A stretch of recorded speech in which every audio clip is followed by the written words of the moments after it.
মাগনা করলেও ওকে নিয়ে আমি করবো না, মাগনা করবেও না, আমি করবো না ওকে নিয়ে ছবি। এটা আমার ইচ্ছা। এতগুলি ছবি, 13টা ছবির মধ্যে সাকিব কটা, সাকিবের কটা, তা অন্য ছবিগুলিতে যারা অভিনয় করে নায়ক না, চলছে না তো, না চলছে না, কে বাইরে গিয়ে দেখো চলে গেলে চলে, না চললে মানুষ উড়াউড়ি করে বানায় নাকি, লাভ কম হয়। সাকিব প্রযোজকদের পুঁজি করে চলচ্চিত্রে ঠিক আছে না, না না সাকিব খানকে নিয়ে আমি ছবি বানাবো না।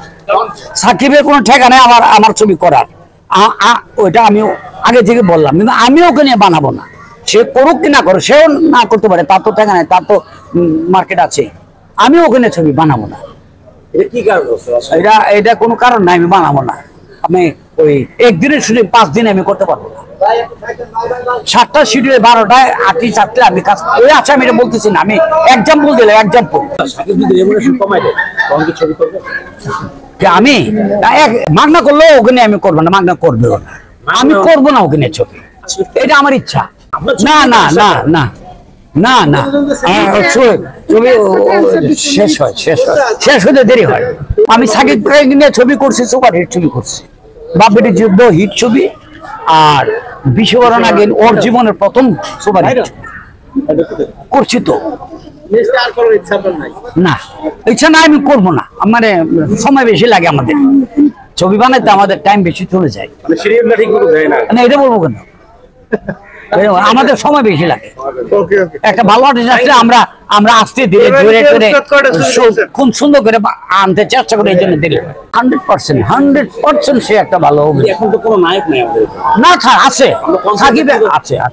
এতগুলি ছবি, 13টা ছবির মধ্যে সাকিব কটা, সাকিবের কটা, তা অন্য ছবিগুলিতে যারা অভিনয় করে নায়ক না, চলছে না তো, না চলছে না, কে বাইরে গিয়ে দেখো চলে গেলে চলে, না চললে মানুষ উড়াউড়ি করে বানায় নাকি, লাভ কম হয়।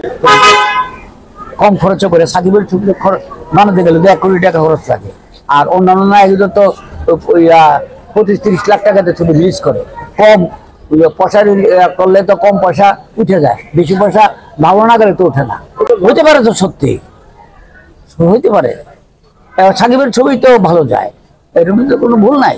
অসুবিধাটা কি, পুঁজি করবে কেন? সাকিবকে নিজে সাকিব মাগনা করে, ওর তো করতে হবে, না করলে তো সাকিবের করতে হবে। সাকিব পুঁজি করে কেন? সাকিব প্রযোজকদের পুঁজি করে চলচ্চিত্রে ঠিক আছে, আমি বলবো 1 কোটি টাকা দিচ্ছে তো, তাকে না দেখ, কাছাকাছি দিচ্ছে তো, না দিলে তো সে বাড়িতে বসে থাকবে, আমি ছবি করবো না। 1 কোটি টাকা ব্যাংকে ফেলে রাখবো, আমার মাসে যত টাকা আসবে আমার দরকার নেই তো। বিজনেসে 1 কোটি টাকা থাকলে আমার দরকার নাই তো, কোনো দরকার আছে? যে টাকাটা আসবে আরামে ভাত খামো, চলবো। বরং ইন্ডাস্ট্রি ওকে নিয়ে ওর লাভ করেছে, ওই আমাকে দিয়ে লাভ করাচ্ছে, এটা আমি মানি না। চলচ্চিত্রে ওকে নিচ্ছে কোথায়? একটা ছবির মুক্তি পেয়েছে, হ্যাঁ, তাহলে কি হয়েছে? তো ওই কোথাও ওকে তো নেয় না কেউ বেশি টাকার জন্য। ওই যে 13টা ছবি কম পয়সা দিয়ে বানাইছে, কম পয়সা আসবে, আর বেশি পয়সা দিয়ে বানালে হিট না হলে টাকা আসে না।